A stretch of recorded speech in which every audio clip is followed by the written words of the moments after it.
Hey guys, welcome back. Today we've got a video for a Vintage Collection 501st Clone Trooper. He's a pretty cool guy. I got him for Christmas, so let's do a quick review on him, yeah? Here's his card. Very nice. Looks good. One thing I will say is the picture is a little bit dark on here, and this blue looks very teal. But I think that's just the weird lighting. And here's the back. Like a normal vintage collection, an OG vintage collection at least. Cool card, decent one. I love the blue, so looks good. And then here's the figure himself. He too looks pretty good. I haven't bought a vintage collection in a long time because one, they haven't had very many people that I've wanted to get into the articulation and proportions, and some things like that have just kind of fallen off. But I got this one for Christmas, so I wasn't exactly my choice to go and get it, but now that I have it, I'm very glad that I do, because he's cool and much better than the other vintage collection clone I have. Actually, let me grab him. Oh man, I just dropped his gun. But just for a little comparison, here's the Ahsoka Trooper, and this guy's way better. He's less skinny. First off, his feet are way better, so he can stand better. His articulation is a lot simpler and much better executed. His head is not gigantic, partially because he doesn't have a removable helmet, but honestly I prefer a more proportionate head to having the removable helmet. So first, let's look at his guns.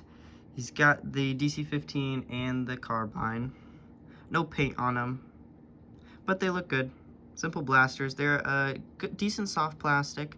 Again, not as soft as the Ahsoka Troopers, so you can still get them in his hand without like completely smushing it, which is good because you want to have them rigid so that you can put it in the hand easily, but not too rigid where they'll like break or anything. So yeah, and he holds them both really well. They look great holding. He looks great holding them. I think I prefer the carbine. Not sure why, but just my preference. But yeah, here he is looking so cool.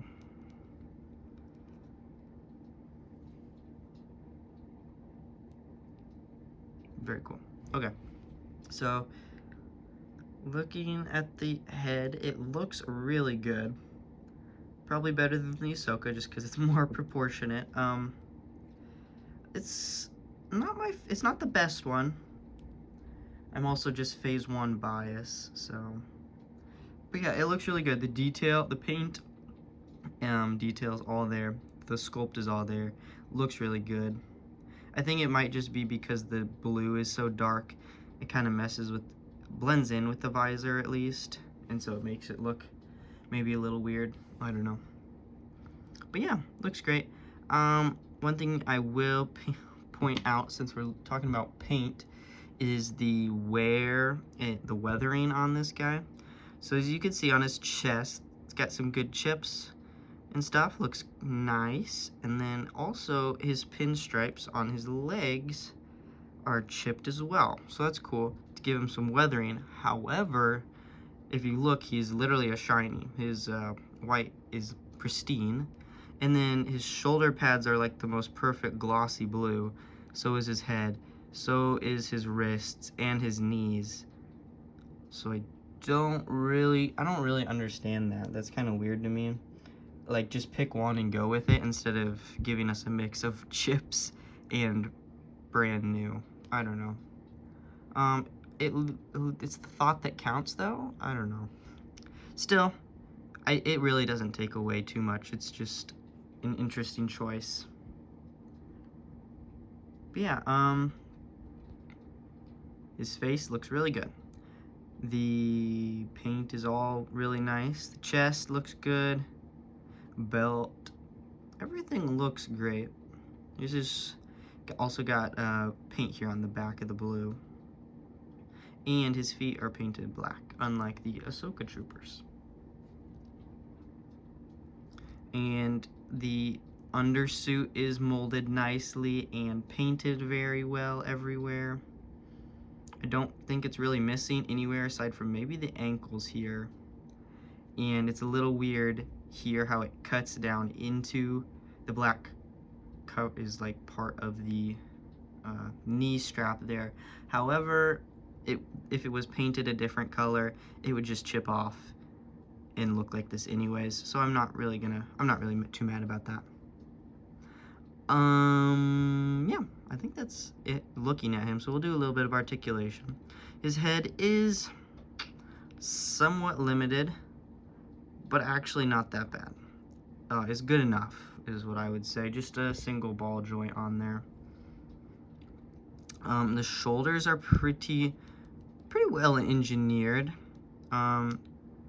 So if you just saw right there, these shoulders are not attached at the top, only here where it meets the armor. So they will usually get out of the way. Otherwise, like already 90 degrees. But when it pops up there, you can get a little bit higher and just a little better range of motion. You could really, if you want to, lift his arm way up. But a problem with mine is if I was to peel this back and you could see the paint is starting to, or the plastic is starting to turn white from just the stress on it. So do be a little bit careful with that because they definitely could pop off, but that's fine. And also you can, it's not going to show up on camera, but here where it does bend once you lift it, it bends right about here and it wrinkles the paint, so it looks kind of a little weird there. And it's also these shoulders are a slightly different blue than everywhere else, and it's just so shiny and glossy. Everything else is a kind of matte. So that's a little weird as well, but you know, I really don't care. It's honestly kind of satisfying. It looks so delicious. It looks delicious actually. But yeah, good articulation there. His elbows are pretty decent for being a clone trooper in armor. Like, it's just kind of hard to make a figure like this that is accurate to the movies. I say that specifically because the 2008 Clone Wars figures are my very absolute favorite, and they do everything perfectly, but this guy's really good as well. So yeah, 90 degrees about, some decent vertical here on this wrist, and this one is horizontal, so you get good here, but then like zero back just because of the armor on the back of the hand. And then like barely any ab movement, but he does have a waist swivel as well as the torso swivel here. And then his legs have great movement, some of the best on any clone. That probably is the best hips on any clone trooper. Look at that movement. It's literally swinging all the way around. Literally can do the splits. Oh my gosh, so happy with that. That is very well engineered, and they've fixed that a lot from what it used to be. I've one of the reasons I haven't gotten a vintage collection in so long is because the hip movement used to be really weird. It had like a thigh cut, which this one does, and it is hidden because it's right where the armor connects, so that's really cool. But they would have like a thigh cut and then like a weird hinge, and it would always just get like slid around really weird, and you could never pose it correctly, so it's always out of order, and they really fixed that, so I'm so happy about that. And now they can take more of my money because I'm so impressed. I'll buy more figures. 90 degrees at the knee, pretty good. And then really good ankle movement as well with rockers. However, the only problem is there's no ankle pivot. So that's kind of weird. You can't like actually twist his foot, only rock it. But I guess that's what the thigh cut is for. And no like boot cut either. But yeah, he is a very solid little guy.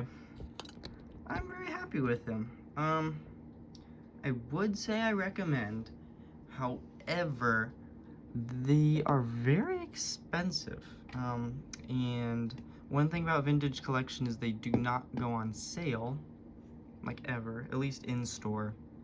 So, I don't know. If you really, really want a 501st Clone Trooper, and like a solid movie accurate one, even though this is from Obi-Wan, I guess. But yeah, he's really good. Probably the best one they've released, because usually they have a really big head, or they're just really weird. But this one, really good, solid articulation. He's got 2 guns, decent enough accessories. And yeah. So I don't know. They're like $20 now. Like full price almost. So that's a little steep, I think, for any figure, no matter what it is. But if you can get him a little bit cheaper on sale, please go ahead. He's cool. Alright guys, thanks for watching. I'll see you later. Bye.